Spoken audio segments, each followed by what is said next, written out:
এই কোরটা মাপবেন ভিতর থেকে, এটা এখান থেকে এটা মনে করুন 1.75 আছে, মানে 2 ইঞ্চিতে কিছুটা কম আছে, মানে 1.75 মনে করেন। তাহলে আমার এদিক দিয়ে তার ঢুকবে, এদিক দিয়ে বেরোবে, তাহলে 1.75 3.5 ইঞ্চি।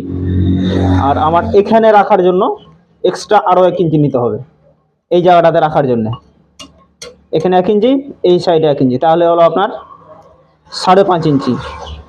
5.5কে আপনি যত টার্ন দেবেন, মনে করেন 6 টার্ন দেবেন, 6 দিয়ে গুণ করবেন, 5.5কে 6 দিয়ে গুণ করলেন, যেটা আসলো গুণফল যেটা আসলো সেটাকে আবারও 4 দিয়ে গুণ করবেন। 4 দিয়ে গুণ করার পরে যেটা আসবে সেটাকে আবারও আপনার প্লাস করবেন 12 থেকে 14 ইঞ্চি মতো, এক্সট্রা আরও নেবেন 12 থেকে 14 ইঞ্চি। 12 থেকে 14 ইঞ্চি নেওয়ার পরে যেটা আসবে, যত ইঞ্চি আসবে তত ইঞ্চিটাকে আপনি তার ওরকমভাবে কেটে নেবেন, তাহলে আপনার ডাটা বের হয়ে গেল।